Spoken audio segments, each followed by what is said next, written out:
Good morning and welcome to Worldwide Wisdom. What's up with the four sons of the Seder?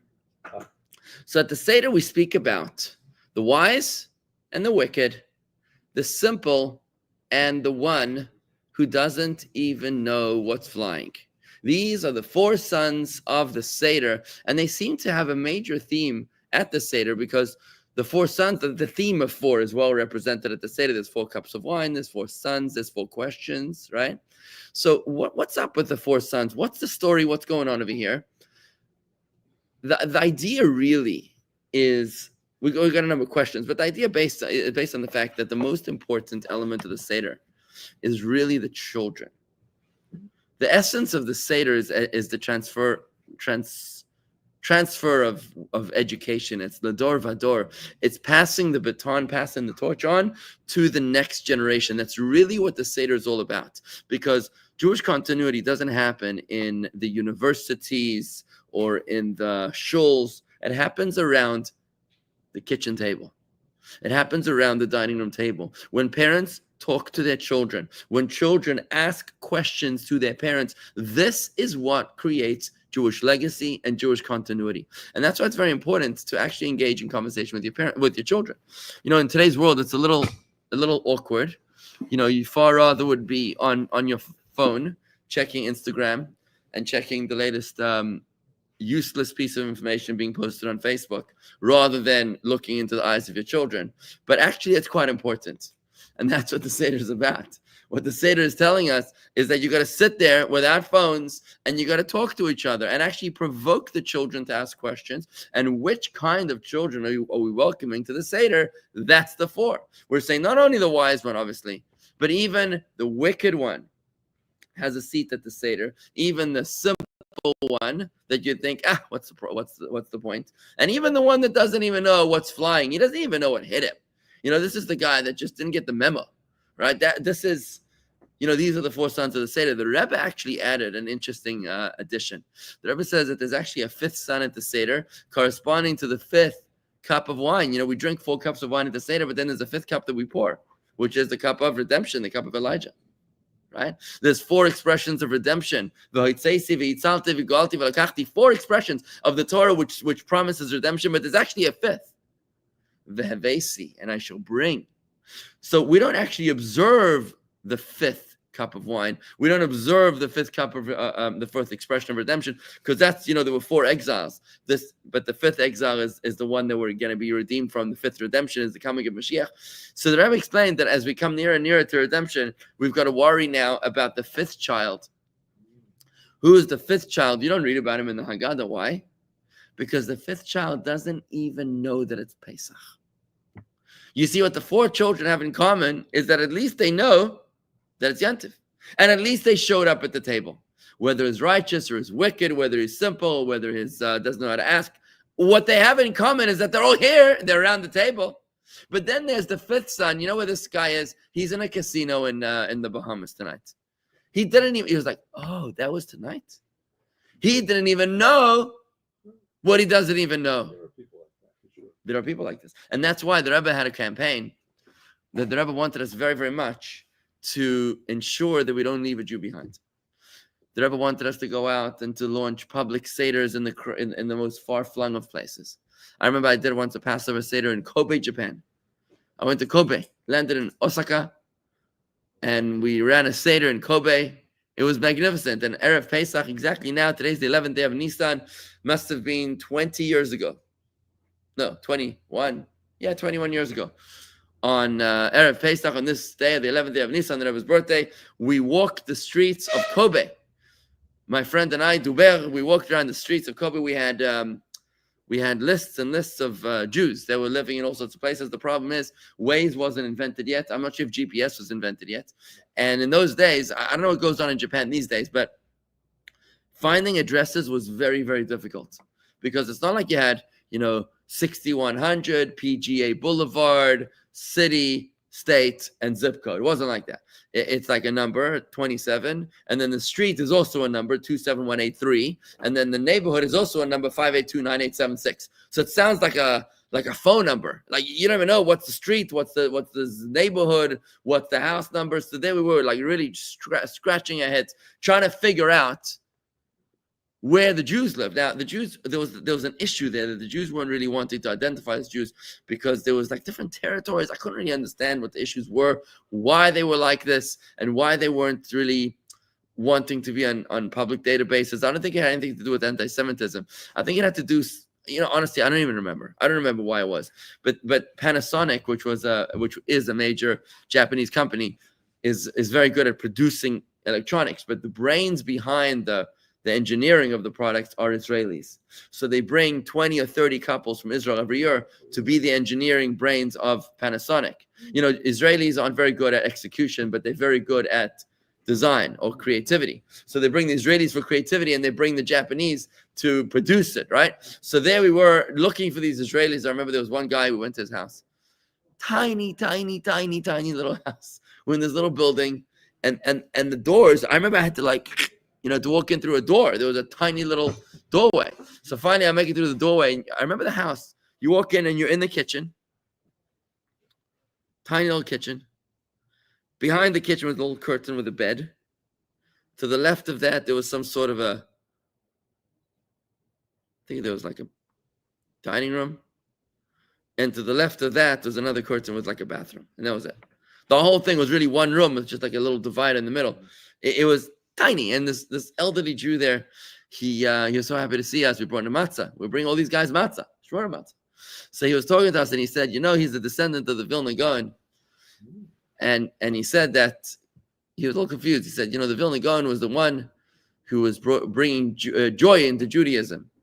And it was the Baal Shem Tov at the time. It was very serious. I remember he had it backward. It was very interesting. And just finding this Jew in the middle of nowhere in Japan was amazing. So actually, we had an amazing story while we were at it, while I'm on this topic.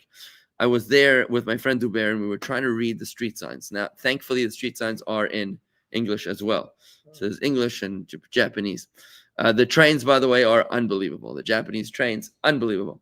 So there we were trying to read the roads, these huge maps to try to figure out where to go. And I remember we were walking down the street, down this huge highway, whatever it was, like a thoroughfare. And I turned to my friend and I said, "Don't you wish that we were in New York now? Because it's the Rebbe's birthday, we could be farbringing and doing, being with our friends."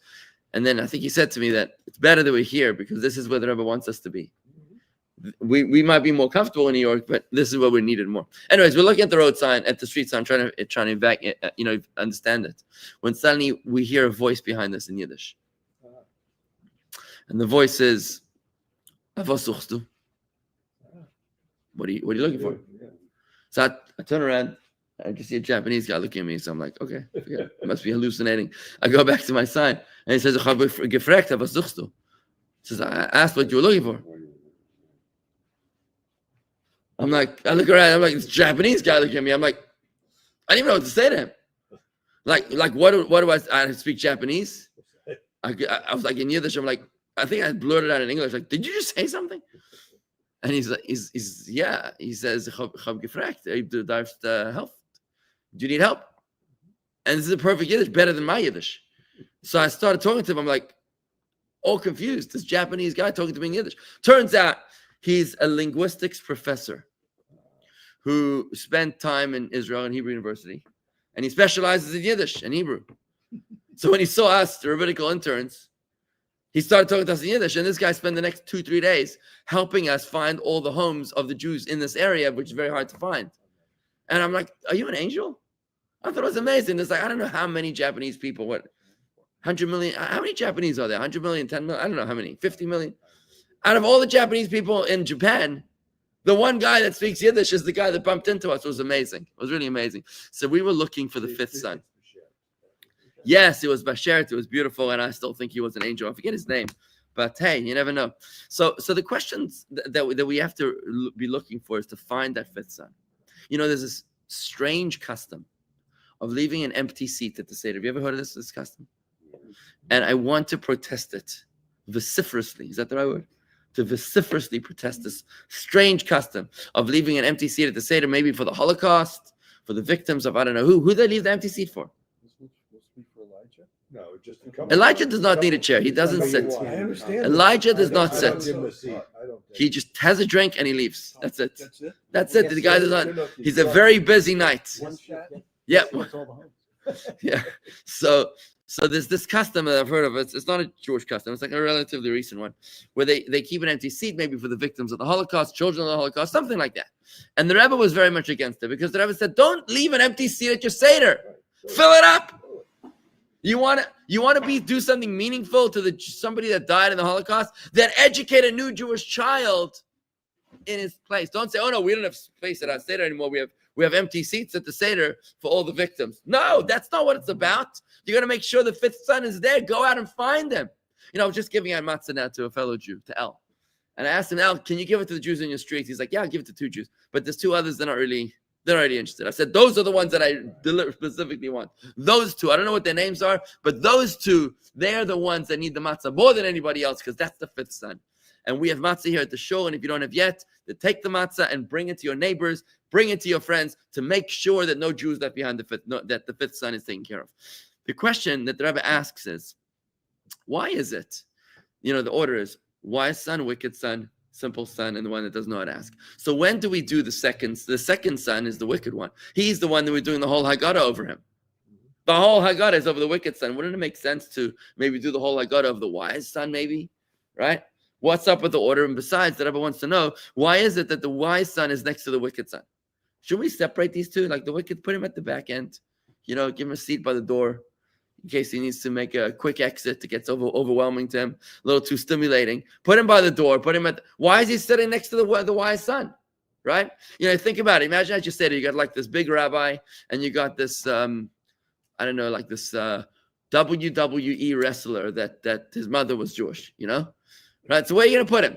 I mean, not to say that WWE people are wicked, but you get the contrast here. You got this rabbi that can't swat a fly, and you got this guy that's like murdered somebody with his bare hands. I mean, whatever. Maybe exaggerating, but he could, right?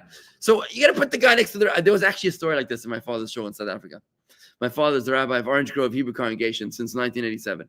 And there were these 2 wrestlers, the Simpson brothers. They were twin brothers, the Simpson brothers, and they would walk into shul on Yom Kippur.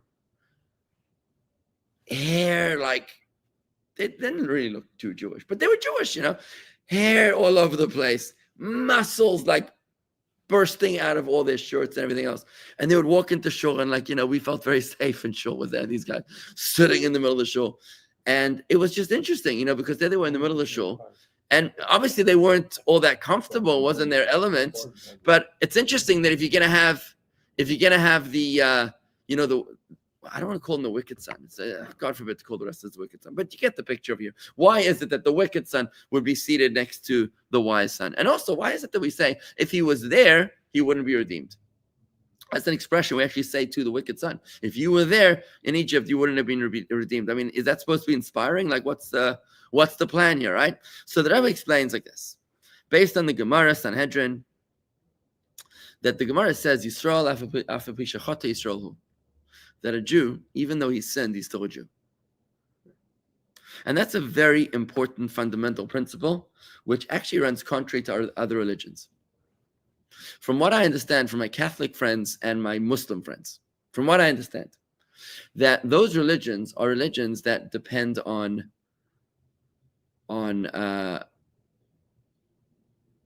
observance. So my Catholic friend, he tells me that he's a lapsed Catholic. Lapsed. You know what lapsed means? You know what like a lapsed parking ticket is? It's like a parking ticket that expired, so you don't have to pay it anymore, right? He's a lapsed Catholic. I'm like, what does that mean? You didn't pay your membership dues? Like what does that mean? A lot of them like that. He explained to me that if you don't observe your Catholic rituals and laws, then you're considered lapsed. And you're like not really a Catholic anymore. You're like in the process of expiration. So I said to him, it's so interesting because there's no such thing as a lapsed Jew. There's no such thing as a lapsed Jew, because a Jew might not have done a mitzvah in 85 years of his life. It could be that he's 96 years old and he just discovered that his mother's mother was Jewish. You've had stories like this, a priest who discovers on his mother's deathbed that actually she says, I got a secret to tell you, by the way. This is actually a true story. Or a pope, right? There's actually a story of the second in command of the Jobbik, the anti-Semitic Jobbik party in Hungary. about 10 years ago, 12 years ago, he discovered on his mother's deathbed, he was like second in line or next in line to become the head of this anti-Semitic party. And his mother on her deathbed said to him, by the way, FYI, I'm a Jew. And it just set his mind reeling. Let me look up his name.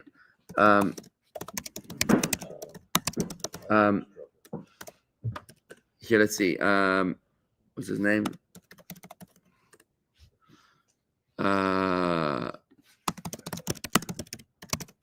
He basically on his mother's deathbed. Yeah, I can't pronounce his name. Csanad. How do you say it? Zanad? Yeah, maybe Zanad Zhigdi.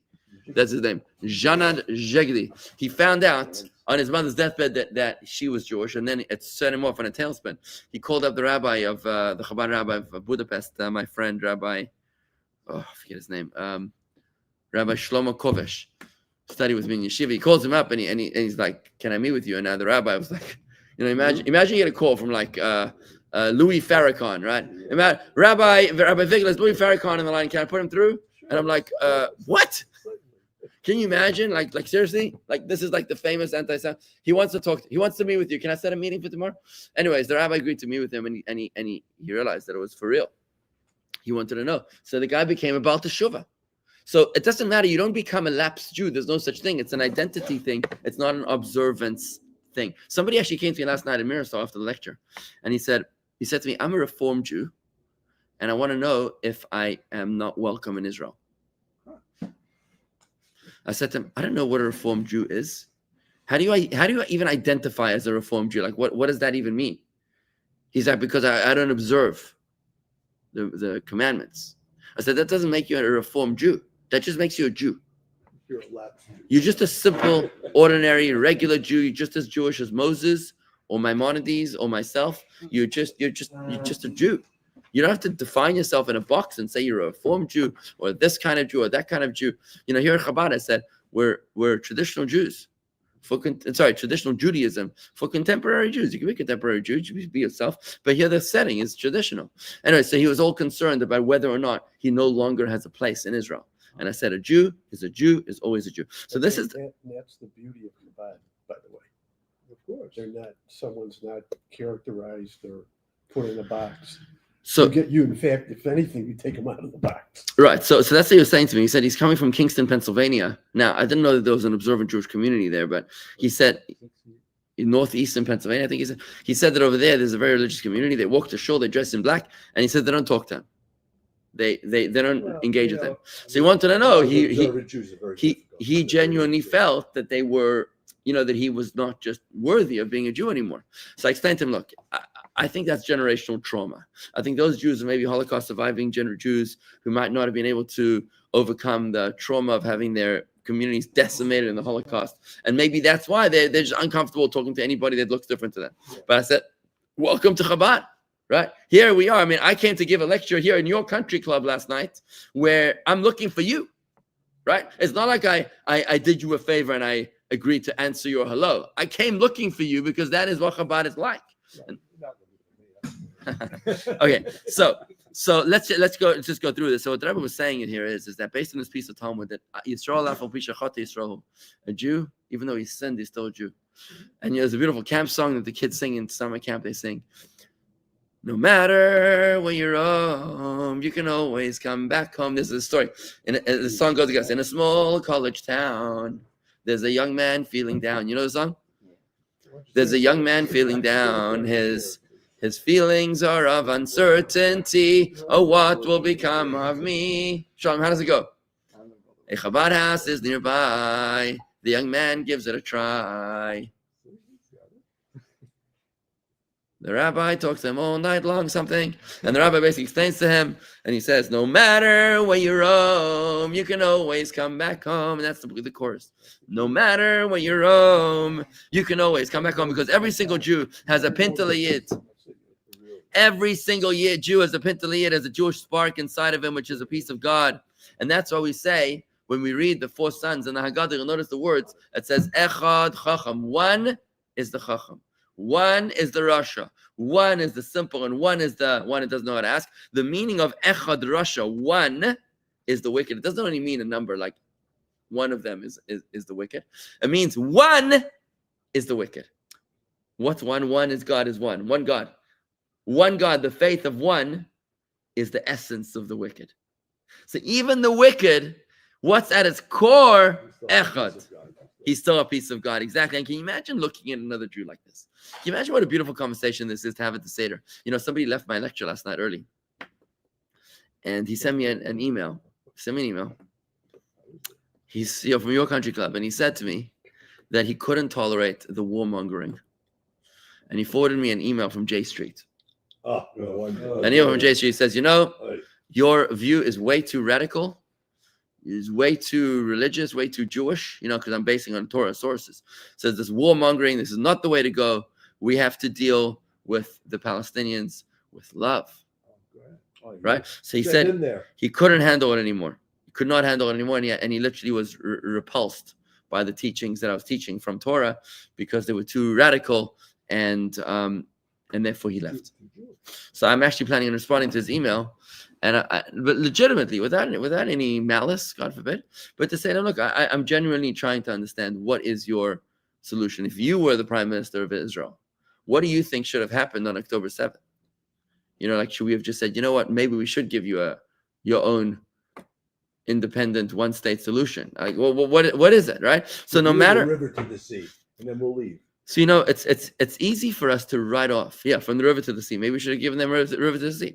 So it's easy to write off another Jew and to say, they're so different from me. They're so different. They're so far gone that I'm going to write them off, and I have no use for that kind of a Jew.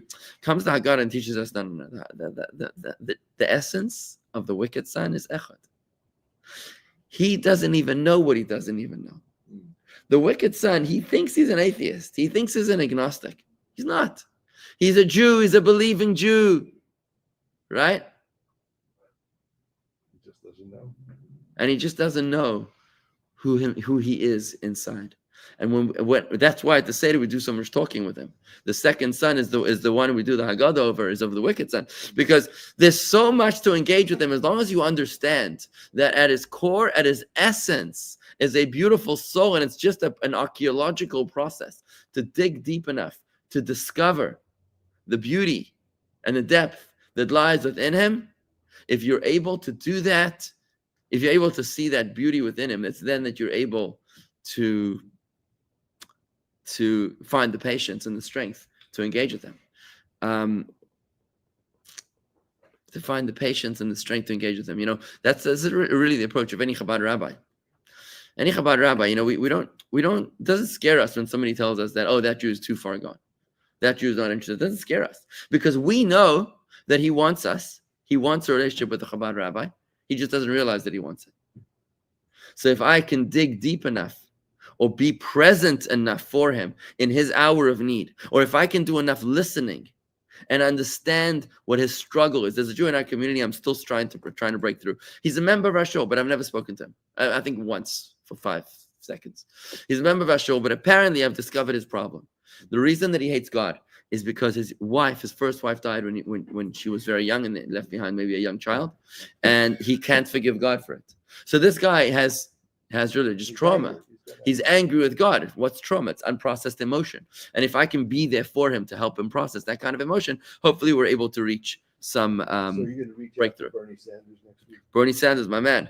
I'm looking for him. He's on my radar. He's in Vermont. Okay. Yeah, not my territory, but he's on my radar. It's hard to love that. Yeah, it's not easy. It's not easy to love. He's definitely a heretic. But let me tell you, what the meaning of the word Yisrael is? Israel?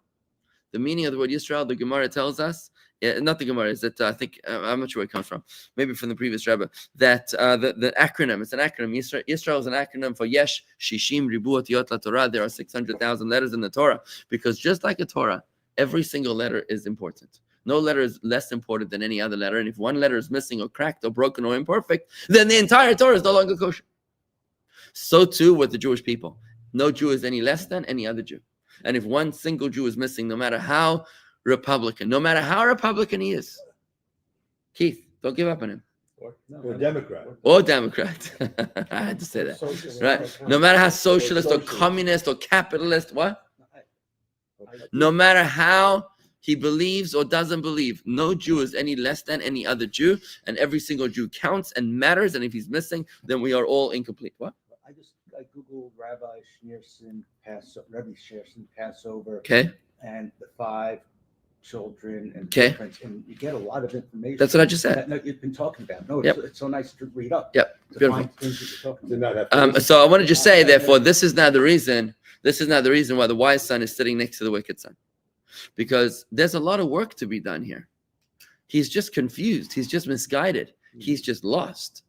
But if you can dig that deep, if you can find that Jewish essence within him, it's then that you'll be able to bring him home. Now, typically that happens, folks, when there's a war in Israel, when there's a death, a personal calamity, a catastrophe, or a national catastrophe, right? Or some sort of a global problem. That's when people find their faith. And you got to be there for them. Remember, people don't care how much you know until they know how much you care. And if you can be there for them at that time, it's then that you're able to have a profound impact upon their spirituality. What a beautiful way to look at a fellow Jew. To see the best in them, not the worst in them. To see them for their potential and not for their actual. To see them for how high they can rise instead of how low they can fall. And that's why we end by saying that the wicked son, if he was there in Egypt, he would not have been redeemed. It's a very powerful, inspirational message, because you say back in Egypt, yeah, you wouldn't have been redeemed. But here, once the Jews came out of Egypt, once the Torah was given, that's because before the Torah was given, Judaism was elective, was optional, right? Opt in, opt out. If you wanted to be Jewish, good. If not, you're not Jewish. That's, by the way, why the Christians are not Jewish, and that's why the Muslims are not Jewish. Because remember, if it was hereditary birthright, then Ishmael is the father of the Muslims, is just as Jewish as Isaac. And because their father was Abraham. And the same thing would go for the Christians, whose father is Esau, who's the twin brother of Jacob. So all the Christians and all the Muslims would be Jewish if Judaism was hereditary before the Torah was given, but it wasn't. It was optional. It was elective. And that's why after the Torah was given, that's when Judaism became hereditary. And that's when we say to the wicked son, now after the Torah was given, there is no man left behind.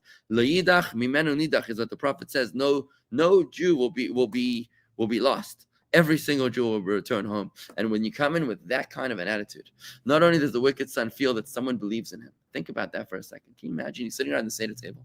You're sitting there with the wicked son, and you want him to know, I need you to know that I believe in you. I believe in your strength. I believe in your potential. I believe in your greatest heights. Think about who believes in you. How many people in your life believed in you? Very few. Typically, it's very few. Most people don't have anybody who believed in them, if that at all. If one person would be good. And some of the greatest people in history, some of the people who rose to the greatest heights, was because there was someone there for them who believed in them. When you sit around the seder table and you say to the wicked son, if you were there, you would not have been redeemed. But now, there's no way you're staying behind.